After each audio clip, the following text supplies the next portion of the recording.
बड़ा, बड़ा को अरबी में कबीर बोलते हैं। बड़ा को अरबी में कबीर बोलते हैं। छोटा, छोटा को अरबी में सगीर बोलते हैं। छोटा को अरबी में सगीर बोला जाता है।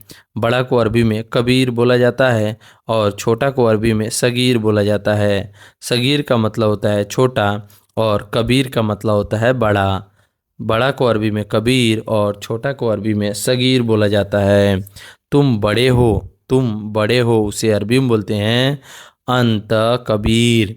अंत कबीर, अंत का मतलब होता है तुम, कबीर का मतलब होता है बड़े हो। अंत, अंत कबीर यानी तुम बड़े हो। मैं छोटा हूँ, मैं छोटा हूँ उसे अरबी में बोलेंगे अना सगीर। अना सगीर यानी मैं छोटा हूँ। अना का मतलब होता है मैं, छोटा हूँ को अरबी में सगीर बोलते हैं।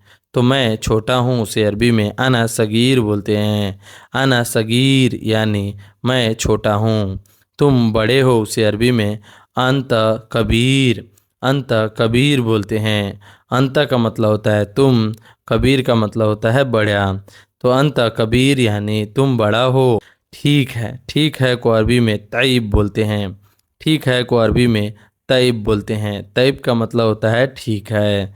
बेहतर है, बेहतर है को अरबी में एहसन बोलते हैं। एहसन का मतलब होता है बेहतर है। बेहतर यानी बेहतरीन है उसको अरबी में एहसन बोलते हैं। ठीक है को अरबी में कोइस बोलते हैं। तुम ठीक हो, तुम ठीक हो उसे अरबी में बोलते हैं अंत तैब। अंत तैब, अंत तैब का मतलब होता है ठीक है। अंत का मतलब होता है तुम। तो तुम ठीक हो उसे अरबी में बोलेंगे अंत तैब। अंत तैब, मैं बेहतर हूँ। मैं बेहतर हूँ को अरबी में अना अहसन बोलते हैं। अना अहसन का मतलब होता है मैं बेहतर हूँ। मैं बेहतर हूँ को अरबी में अना अहसन बोलते हैं। अना का मतलब होता है मैं, अहसन का मतलब होता है बेहतर हूँ। तो मैं बेहतर हूँ को अरबी में अना अहसन बोलते हैं। तुम ठीक हो को अरबी में अंत तैब बोलते हैं। अंत तैब का मतलब होता है तुम ठीक हो। मैं बेहतर हूँ को अरबी में अना अहसन बोलते हैं। अना अहसन का मतलब होता है मैं ठीक हूँ, मैं बेहतर हूँ।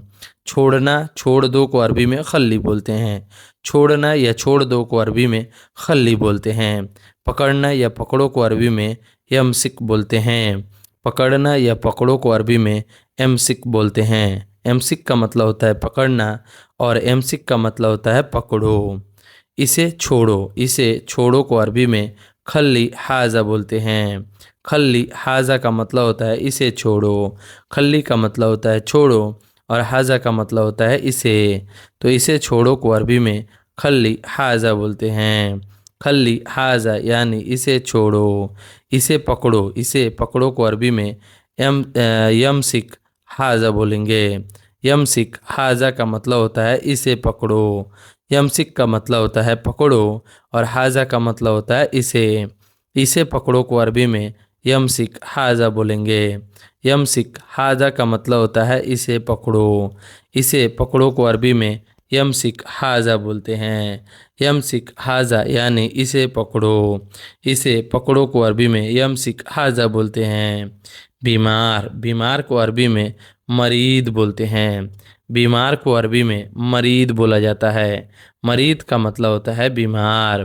थक जाना, थक जाना को अरबी में ताब बोलते हैं। थक जाना, थक जाना को अरबी में ताब बोलते हैं। ताब का मतलब होता है थक जाना।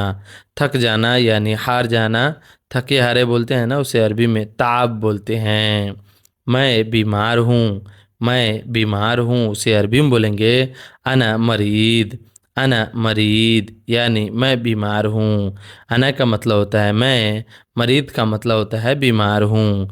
मैं बीमार हूँ को अरबी में अना मरीद बोलते हैं। मैं थक गया हूँ, मैं थक गया हूँ को अरबी में अना ताब बोलते हैं। अना ताब का मतलब होता है मैं थक गया हूँ। मैं थक गया हूँ को अरबी में अना ताब बोलते हैं। अना का मतलब होता है मैं, थक गया हूँ को अरबी में ताब बोलते हैं। मैं थक गया हूँ उसे अरबी में अना ताब बोलेंगे। मैं बीमार हूँ को अरबी में अना मरीद बोलेंगे। अना मरीद का मतलब होता है मैं बीमार हूँ और मैं थक गया हूँ को अरबी में अना ताब बोलते हैं। सो गाइस, ये वीडियो आपको कैसी लगी? वीडियो ज़रा से भी नॉलेजफुल लगी हो तो वीडियो को एक लाइक ज़रूर कर दीजिएगा। और हाँ दोस्तों, इस वीडियो में बहुत सारी मेहनत लगी है, इसलिए आप लोग का सपोर्ट की ज़रूरत है। चलिए मिलते हैं नेक्स्ट वीडियो में कुछ नए टॉपिक पे बात करते हुए। तब तक के लिए माँ सलामा। माँ सलामा का मतलब होता है बाय बाय।